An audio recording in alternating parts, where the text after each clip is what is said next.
بسم اللہ الرحمن الرحیم الحمد للہ رب العالمین والصلاة والسلام علی رسولہ الامین وعلی آلہ واصحابہ اجمعین اما بعد۔ برادران ملت اسلامیہ اور عزیز بہنوں، ہم نے گزشتہ کئی درسوں میں آپ کو بتایا کہ جہاد کیا ہے اور کیوں ہے، اور جہاد کرنے کا حق کس کو ہے۔ عزیزو، جہاد برائی اور گناہ کو دور کرنے کی محنت اور کوشش ہے، اور اس لیے ہے کہ دنیا میں نیکی اور بھلائی اور خیر پیدا ہو، اور برائی، گناہ، ظلم، اونچ نیچ، دولت کی لوٹ کھسوٹ ختم ہو۔ اور جہاد کرنے کا حق صرف اس کو ہے جس نے اپنے دل کو گناہ کی گندگی سے، انسانوں کی نفرت سے، تکبر سے، قومی اور علاقائی عصبیت سے، بے حیائی اور بے شرمی سے، دولت اور حکومت کی چاہت سے اس نے اپنے دل کو پاک کر لیا ہو۔ ہم نے آپ کو بتایا تھا کہ دوسروں کا قتل کرنا تاکہ ہمارا وجود باقی رہے، یہ جہاد نہیں، یہ درندگی ہے۔ دوسروں کی دولت اور حکومت کے لیے لڑنا تاکہ ہم دوسروں کی دولت کو لوٹ لیں اور عیش اڑائیں، یہ جہاد نہیں، یہ لوٹ کھسوٹ اور ظلم ہے اور لٹیروں کا کام ہے۔ اسلام ہرگز اس کی اجازت نہیں دیتا۔ اقتدار اور حکومت حاصل کرنے کے لیے جنگ اور قتل و غارت گری کرنا اور انسانوں کا خون بہانا، یہ بادشاہوں اور حکمرانوں کا پاگل پن اور جنون ہے۔ اسلام کا اس سے کوئی تعلق نہیں ہے۔ جہاد تو ظلم اور ناانصافی کے خلاف جنگ ہے جو اللہ کے نیک اور برگزیدہ بندے کرتے ہیں۔ آج درس میں ہم آپ کو بتائیں گے کہ جہاد کرنے کے آداب ہمیں قرآن اور حدیث سے کیا ملتے ہیں، اور جہاد کرنے کا جو طریقہ ہمیں بتایا گیا ہے وہ کیا ہے۔ جہاد کرنے کے آداب ہیں۔ قرآن ہمیں بتاتا ہے جہاد کے لیے نکلو تو اللہ کا ذکر کرو، جہاد کے لیے نکلو تو اللہ کا ذکر کرو، جہاد کے لیے اکڑتے ہوئے اور اتراتے ہوئے مت نکلو، جہاد میں نکلتے ہوئے آپس میں مت لڑو، بلکہ آپس میں ایک دوسرے کے ساتھ محبت اور ہمدردی کے ساتھ چلو۔ جہاد کے دوران اللہ اور اس کے رسول کے کسی حکم کی خلاف ورزی ہرگز نہ ہونے پائے۔ صبر اور ثابت قدمی کے ساتھ جہاد میں جاؤ، تحمل اور بردباری کا مظاہرہ کرو، دکھلاوا اور ریاکاری سے بچو، اور دوران جنگ اللہ کی یاد سے ایک لمحے کے لیے بھی غافل مت ہو جانا۔ قرآن کریم کی سورہ الانعام کی آیت نمبر 45، 46 اور 47 میں یہی احکامات دیے گئے ہیں۔ یا ایھا الذین آمنوا اذا لقیتم فئۃ فاثبتوا واذکروا اللہ کثیرا لعلکم تفلحون وَأَطِیعُوا اللَّهَ وَرَسُولَهُ وَلَا تَنَازَعُوا فَتَفْشَلُوا وَتَذْهَبَ رِیحُکُمْ وَاصْبِرُوا إِنَّ اللَّهَ مَعَ الصَّابِرِینَ وَلَا تَکُونُوا کَالَّذِینَ خَرَجُوا مِن دِیَارِهِمْ بَطَرًا وَرِئَاءَ النَّاسِ وَیَصُدَّکُمْ عَن ذِکْرِ اللَّهِ وَیَصُدَّکُمْ عَن سَبِیلِ اللَّهِ وَاللَّهُ بِمَا یعملون محیط۔ اے ایمان والو، جب تم جہاد کے لیے کسی جماعت سے مقابلہ کرنے نکلو تو مضبوطی کے ساتھ ثابت قدمی سے رہو، کثرت سے اللہ کا ذکر کرو تاکہ تم فلاح حاصل کر سکو۔ ہر معاملے میں اللہ اور اس کے رسول کی اطاعت اور فرما برداری رکھو، آپس میں جھگڑا مت کرو، اس سے تم کمزور ہو جاؤ گے اور تمہارا دبدبہ ختم ہو جائے گا۔ اور ان کافروں کی طرح سے مت ہو جانا جو اپنے گھروں سے اتراتے ہوئے اور اکڑتے ہوئے نکلتے ہیں، اور خبردار ریاکاری مت کرنا، وہ ریاکاری کرتے ہیں۔ وہ لوگوں کو اللہ کے راستے سے روکتے ہیں، اللہ ان کے کاموں کو گھیرے ہوئے ہے۔ ایک دوسری آیت میں فرمایا لقد نصركم الله في مواطن كثيرة ويوم حنين إذ أعجبتكم كثرتكم فلم تغن عنكم شيئا وضاقت عليكم الأرض بما رحبت ثم وليتم مدبرين ثم أنزل الله سكينته على رسوله وعلى المؤمنين وأنزل جنودا لم تروها وعذب الذين كفروا وذلك جزاء الكافرين۔ اس آیت میں بتا دیا گیا کہ اپنی کثرت اور ساز و سامان پر کبھی غرور مت کرنا، اپنی تعداد کی کمی سے کبھی گھبرانا مت، ہر حال میں اللہ پر بھروسہ رکھنا۔ کامیابی اور فتح صرف اللہ کے ہاتھ میں ہے۔ جہاد کے آداب میں ایک ادب یہ بھی ہے کہ جہاد کے لیے روانہ ہوتے ہوئے اللہ سے دعا کر کے چلو۔ سبحان الذی سخر لنا ھذا وما كنا له مقرنین وإنا إلی ربنا لمنقلبون۔ سورہ زخرف کی آیت۔ پاک ہے وہ ذات جس نے اس سواری کو ہمارے لیے تابع اور مسخر کر دیا ہے، ورنہ ہمارے پاس اس کی طاقت نہیں تھی، اور یقیناً ہمیں اللہ کے پاس واپس جانا ہے۔ جہاد کا ایک ادب یہ بھی ہے کہ جب کسی بلندی پر چڑھو تو اللہ اکبر کہو، جب بلندی سے نیچے اترو تو سبحان اللہ کہو، جب کامیابی ملے تو الحمدللہ کہو، اور اگر نقصان یا تکلیف پہنچے تو انا للہ و انا الیہ راجعون کہو۔ جہاد کا ایک ادب یہ بتایا گیا کہ جب میدان جنگ میں کامیابی مل جائے تو امیر لشکر اور کمانڈر لوگوں کو جمع کریں اور سب کے ساتھ مل کر 2 رکعت نماز شکرانہ ادا کریں اور لوگوں کو مخاطب کر کے یوں کہیں کہ الحمدللہ اللہم لک الحمد کلہ لا قابض لما بسطت ولا باسط لما قبضت ولا ہادی لمن اضللت ولا مفسد لمن ہدیت ولا معطی لما منعت ولا مانع لما اعطیت ولا مقرب لما باعدت ولا مباعد لما قربت اللہم ابسط علینا من برکاتک ورحمتک وفضلک ورزقک۔ نسائی شریف میں اور ابن حبان میں حدیث ہے۔ اے اللہ سب تعریف تیرے لیے ہے، تو جو عطا کرے اس کو کوئی روک نہیں سکتا، اور تو جو روک لے اس کو کوئی دے نہیں سکتا۔ تو جس کو گمراہ کر دے کوئی اس کو ہدایت نہیں دے سکتا، اور تو جس کو ہدایت دے دے کوئی اس کو گمراہ نہیں کر سکتا۔ تو جس کو منع کر دے تو کوئی وہ دے نہیں سکتا، اور تو جس کو دے دے کوئی اس کو روک نہیں سکتا۔ تو جس کو دور کر دے کوئی اس کو قریب نہیں کر سکتا، اور تو جس کو قریب کر دے کوئی اس کو دور نہیں کر سکتا۔ اے اللہ ہمارے لیے کشادگی مرحمت فرما، اپنی برکتوں میں، اپنی رحمتوں میں، اپنے فضل سے اور اپنی نرمی اور مہربانی سے۔ یہ دعا حدیثوں میں آئی ہے۔ ایک ادب یہ بتایا گیا کہ فتح حاصل ہونے کے بعد یہ کہنا کہ ہم جیت گئے، دشمنوں کو شکست دے دی، یہ سب غلط ہے، بلکہ فتح کو اللہ کی طرف منسوب کرو اور اپنی غلطیوں اور کوتاہیوں پر جو ہو گئی ہو معافی مانگو۔ حدیث پاک میں جناب رسول اکرم صلی اللہ تعالی علیہ وسلم جب جہاد سے واپس ہوتے تو اللہ کا شکر ان الفاظ میں ادا فرماتے تھے، لا الہ الا اللہ وحدہ لا شریک لہ ولہ الملک ولہ الحمد وہو علی کل شیء قدیر آئبون تائبون عابدون ساجدون سائحون لربنا حامدون صدق اللہ وعدہ ونصر عبدہ وہزم الاحزاب وحدہ۔ یہ بخاری اور مسلم میں ہے۔ ترجمہ اس کا یہ ہے، آپ فرمایا کرتے تھے سب تعریف اللہ کے لیے ہے، وہ اکیلا معبود ہے، اس کے سوا کوئی معبود نہیں، بادشاہت اسی کے لیے ہے، تعریف بھی اسی کے لیے ہے، اور وہ ہر چیز پر قادر ہے۔ ہم اللہ کی طرف آنے والے، توبہ کرنے والے، عبادت اور سجدہ کرنے والے، اللہ کو ہر وقت یاد کرنے والے، اپنے پالنے والے کی تعریف کرنے والے ہیں۔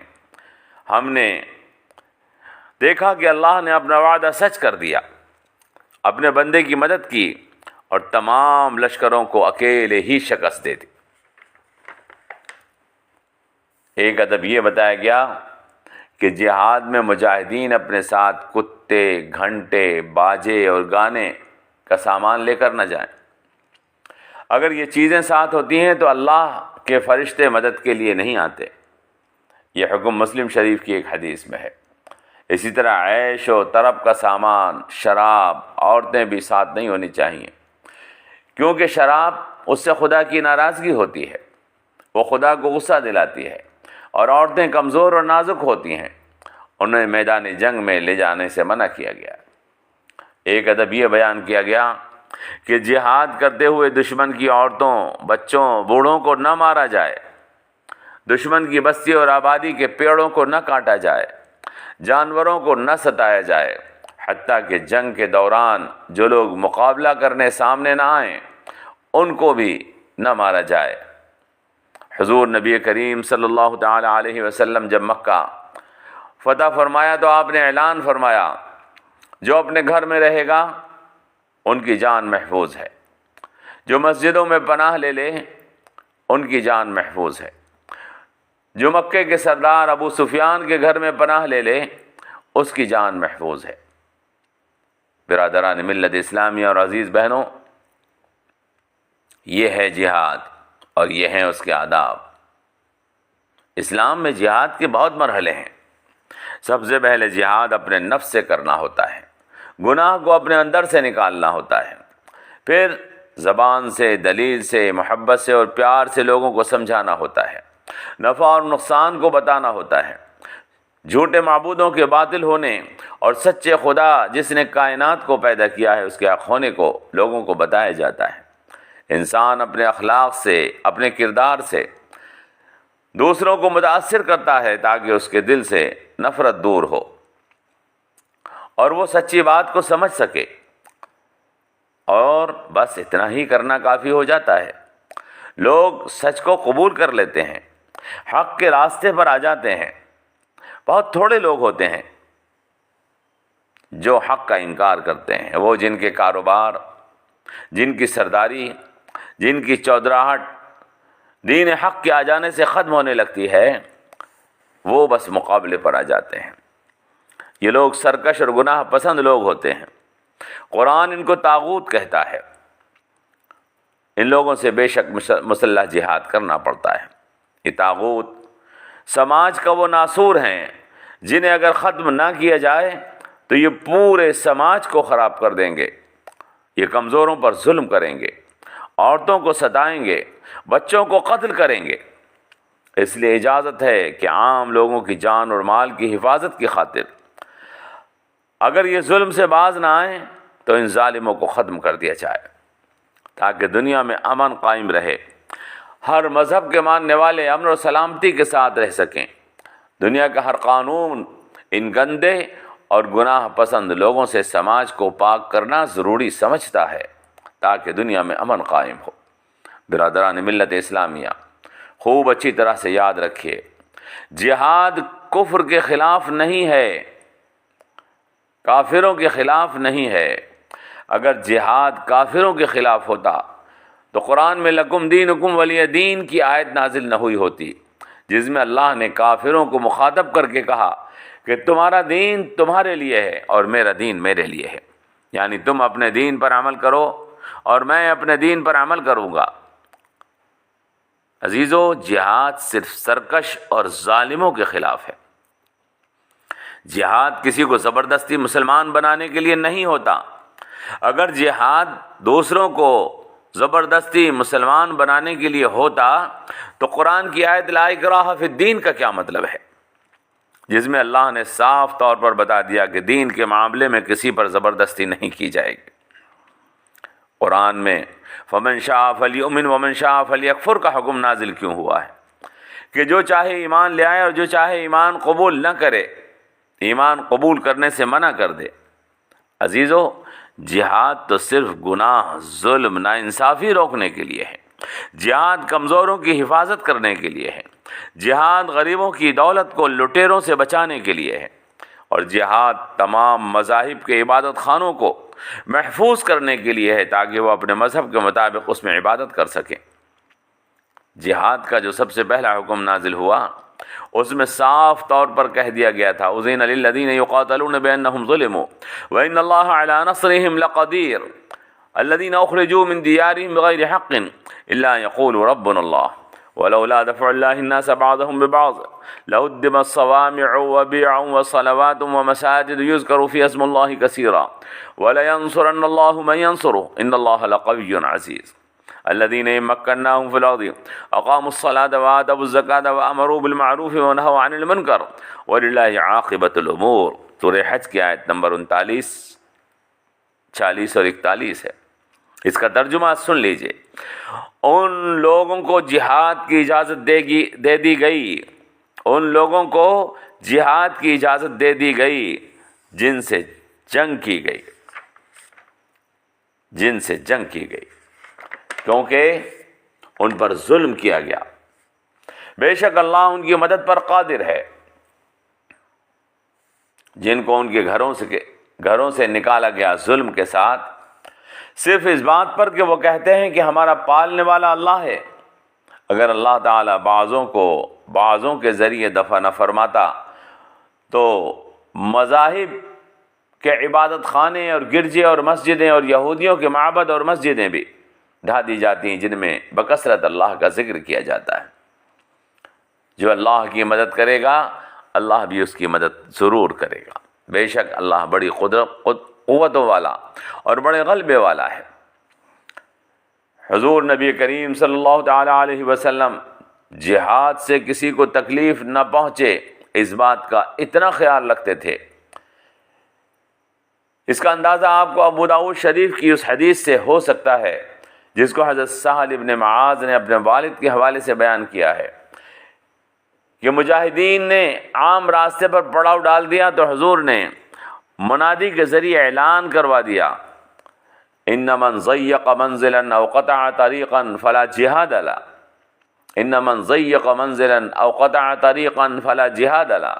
جس شخص نے کسی جگہ کو تنگ کیا یا کسی کا راستہ روکا جس سے عام لوگوں کو تکلیف ہو تو اس کا جہاد نہیں رہے گا. برادران ملت اسلامیہ اور عزیز بہنوں، اسلام دنیا میں آسمانی خدا اللہ کی رحمت ہے جو سب کو پالتا ہے. حضور نبی کریم صلی اللہ تعالی علیہ وسلم اسی آسمانی مہربان خدا کے پیغمبر، رسول اور اوتار ہیں جو ساری دنیا کو پالتے ہیں، اور وہ بھی رحمت للعالمین ہے. وما ارسلناک الا رحمت للعالمین. حضور نبی کریم صلی اللہ تعالی علیہ وسلم تمام عالموں کے لیے رحمت بنا کر بھیجے گئے ہیں.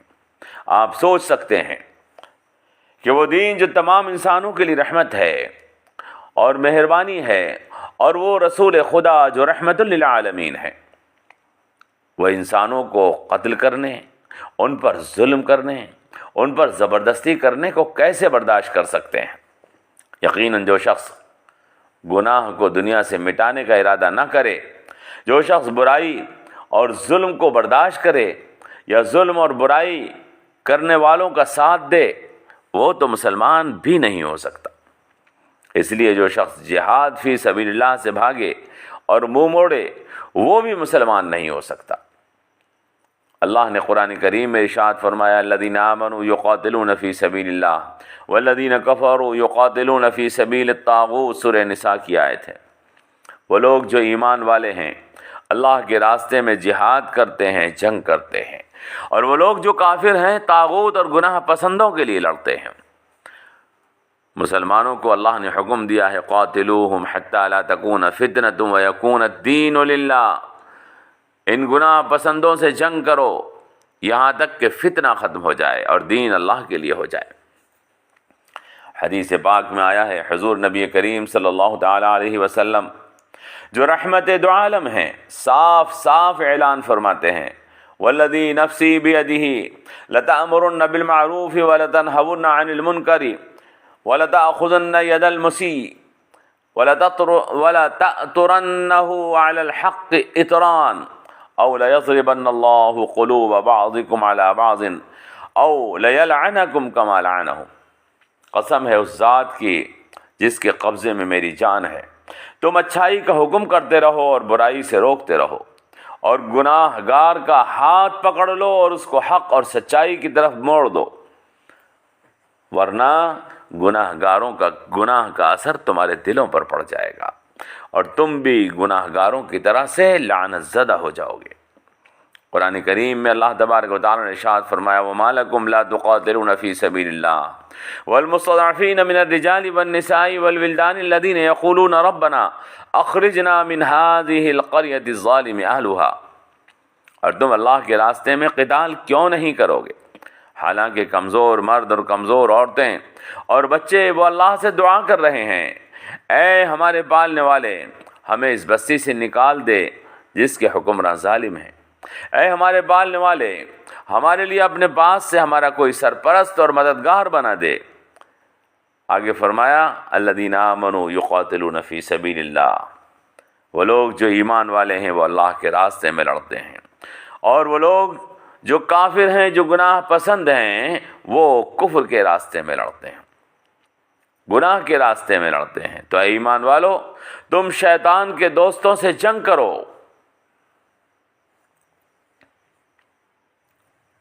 فقاتلوا اولیاء الشیطان، اے ایمان والو تم شیطان کے دوستوں سے جنگ کرو، شیطان کی چالیں کمزور ہیں، ان کید الشیطان کان ضعیفا۔ برادران ملت اسلامیہ ان آیات پر غور کریں اور سمجھیں کہ قرآن کریم کا مقصد اور اللہ کا ارادہ جہاد اور قتال سے کیا ہے۔ جہاد کمزوروں کی مدد کرنے کے لیے، شیطان کے دوستوں اور گناہ پسندوں اور ظالموں کے خلاف ہوتا ہے، تاکہ دنیا میں امن قائم ہو، تاکہ کمزور لوگ، عورتیں، بچے سکون کے ساتھ، امن کے ساتھ اس دنیا میں زندگی بسر کر سکیں، اور تاکہ ظالموں کے ظلم سے وہ محفوظ رہیں۔ جہاد تو لٹیروں، ڈاکوؤں، ظالموں اور گناہ پھیلانے والوں کے خلاف نیک لوگوں، انصاف پسندوں اور امن سے محبت کرنے والوں کا ایک عمل ہے جو ہر ایمان والے کے لیے لازم ہے۔ اس پر ضروری ہے کہ وہ اس کو زبان سے کرے، دلیل اور حجت سے کرے، اپنے کردار سے سچ کو سب ثابت کرے، اپنے اخلاق سے لوگوں پر اثر انداز ہو، اور اگر ضرورت پڑ جائے اور سرکش اور ظالم و گناہ پسند لوگ اس کے راستے کی رکاوٹ بنے تو طاقت اور جنگ کر کے گناہ اور ظلم کو ختم کر دے۔ وما علینا الا البلاغ، والسلام علیکم ورحمۃ اللہ وبرکاتہ۔